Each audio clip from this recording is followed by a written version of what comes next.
I'm Dr. Mahmoud Alwan, a specialist in sheep and goat diseases. That's why, in this video, I'll teach you how to give a subcutaneous injection yourself easily and simply, and so you can keep up with our new videos as soon as they're released. Before you forget, hit subscribe to the channel and like the video, and turn on the notification bell so you can follow our new videos as soon as they're out. Get your trusty syringe ready and let's get started. So, what could happen if I inject the animal incorrectly? Number 1, when you're injecting the medicine under the skin, it might leak out. Number 2, instead of injecting the medicine under the skin, you might inject it into the muscle, and some medications, if they reach the muscle or the vein, can actually be fatal. Number 3, and this happens with rear intramuscular injections, you might accidentally hit the main nerve, which is the sciatic nerve, and cause complete paralysis of the animal's leg where you hit the nerve, and there could be swelling, either minor or severe. Where exactly? At the injection site itself. That's why, if we inject correctly, none of these problems will happen to us, God willing. The process of subcutaneous injection, everyone. Simply if we assume this is the flesh or the muscles and this is the layer of skin, I want to inject into the space between them. And because the space between them isn't that wide, but rather narrow, I have to go properly under the skin. And I mainly, or specifically, rely on subcutaneous injections in my treatments. For example, some medications that people give intramuscularly, I administer subcutaneously, and there are several ways to do this. But people don't know that it can be given intramuscularly, subcutaneously, and of course intravenously. You really need to know how to inject under the skin because a lot of vaccines, or actually most vaccines, are given subcutaneously, like the hemorrhagic septicemia or Pasteurella vaccine, and the enterotoxemia or clostridial vaccine, and the plague vaccine, and the FMD or foot and mouth disease vaccine, and the Rift Valley fever vaccine. All vaccines, folks, are given subcutaneously in the neck area or sometimes under the armpit. I specifically search for areas where the skin is no longer firm or tight. The skin there should be loose, flexible, not tight like this. I shouldn't have to struggle to pinch it, but it should be loose and soft, just like you see in the picture here. These are the areas in front of and behind the shoulder. The skin there is easy to pinch and also under the armpit. And here, everyone, is a video that shows us the method of subcutaneous injection. The man performed the injection correctly, but there was a mistake in the injection process. He might be able to avoid it because he's experienced. But if you're a beginner, you need to do it exactly the way I'm about to tell you. The first step, everyone, is that I get a completely new syringe, all right? It shouldn't have been used before or have any medication that was used before in it. And if I have no choice, I get some saline solution. I draw it up and rinse the syringe more than once. That way I've sterilized and cleaned it from where? From the inside. Next, when drawing medication from the vial, I don't just do it like this. I keep the vial upright like this and insert it from here like this, and then I draw up my medication. All right? After that, I remove the then I attach the needle, and this needle should be specifically for subcutaneous injection. See how short the needle is? What does half the width of the one mean? The finger? All right. Keep in mind the syringe contains air. I have to expel the all the air out. Okay? Before what? Before I inject, I insert the needle under the under the skin, or even for intramuscular injection. I do something simple, which is to pull the needle back. So if blood comes out, what does that mean? I need to change the site, so I don't inject where? Into the vein, whether this is under the skin or where, or in the muscle. Although under the skin, it's a bit more difficult. It's hard to pull back and find blood, but in the muscle, yes, it can happen. After you inject everyone? Sometimes the medication comes out from the needle site because the needle is rough or a bit thick, so the medicine leaks back out.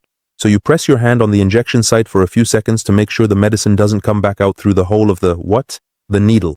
Of course, with subcutaneous injections, you'll notice a swelling under the under the skin after the injection. That's normal because the medicine goes under the under the skin. You start to massage and rub it so you can help distribute the medicine. Now let's see how this is done practically on the animal. And I'll show you a simple and innovative method that you can easily do at home. In fact, you can even do it right now while you're watching the video. And after that, God willing, you'll be a pro at giving subcutaneous injections. So let's see how to give a subcutaneous injection in a very simple way, right where you are as you watch the video. All you need right now is a syringe with the needle. What kind of needle? The thick one, as you can see in the video. This is my leg, everyone, here it is. And these are the pants I'm wearing. The pants should be cotton or a similar material, not, for example, fabric that's too stiff, so it's easier for For handling. You pull the pants like this, as if you're pulling The skin. Now let's see how to inject under The skin. First of all, when you're pulling the skin, as you can see, the skin needs to form a tent and the area where we pull the skin. The areas I'm telling you about must have loose, soft, and flexible skin that moves easily with you. When I pull the skin like this, it forms a sort of tent. Where can I insert the needle? As you can see from here, this is the correct way. But if I insert the needle from the side like this, exactly as you can see, where might it come out? It might come out from the other side. So the correct way is to insert the needle between the two fingers, And pay attention, if I inject downward, the needle must be parallel to the animal's body. If I inject downward, that means I've gone into the muscle, and if I inject upward, then the needle will come out and all the medicine will spill out. The idea behind this method, everyone, is that you'll be able to feel everything.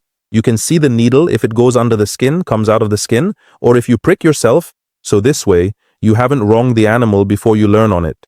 And this is a practical video, everyone, showing people actually injecting the animal. He pulls the skin, takes a fold of the skin, makes a tent, and inserts the needle underneath it. Some people insert it between their two fingers, and others insert it from the other direction. Alright, but the most important thing is that it goes under the skin. As we can see, you can inject under the armpit, or you can inject under the skin in the neck area, either in front of the shoulder or behind the shoulder. And there's also something you might not have noticed. When you inject on the right, inject on the left next time. So you have two injections. You want to inject, say, an antibiotic along with a vitamin. Inject under the skin on the right and under the skin on the left. Don't inject in the same area so you don't cause swelling. And to make sure, everyone, that I haven't gone into a vein, because that's also a big mistake. Pull the syringe back a little. So after you insert the syringe like this, what do? Now, as I'm injecting, I pull back a little. If blood comes out, then I need to change the spot. Now, here are some golden professional tips I'll share with everyone. For the breeders, number 1, use a sterile and clean syringe. If this is the only syringe you have available, it's simple, folks. We get saline solution from the human pharmacy, sterilize the syringe and the needle with it, and then use them. Don't mix more than one medication in the same syringe, because not all medications can be mixed together. It's very, very important, folks, that you hold the animal properly so you don't injure the animal or yourself. The danger of accidentally pricking yourself while injecting the animal, folks. If this animal has brucellosis or any contagious disease, God forbid, it could be transmitted to you through what? When giving injections, you should always have a record at the farm where you write down the name of the medication, the name or number of the animal, and the dose it received. And you should have a record for each what? For each animal? Or a page for each what? For each animal? If you want to keep records like the big farms do, there are 2 types of medications, everyone. Some need to be kept in the fridge, and some can be kept outside the fridge. Medications that require refrigeration must be stored in the fridge. Medications that require freezing must be stored in the freezer. Medication that isn't meant to be kept in the fridge, don't put it in the fridge, everyone. It should be stored at normal room temperature, which could be 20, 22, up to 28, or even 30 degrees. So the medication that's meant to be outside the fridge, just leave it. Don't put it inside the fridge. If you do put it in the fridge, it's not a problem. That's fine. But after you take it out of the fridge, just leave it for a while until it warms up a bit.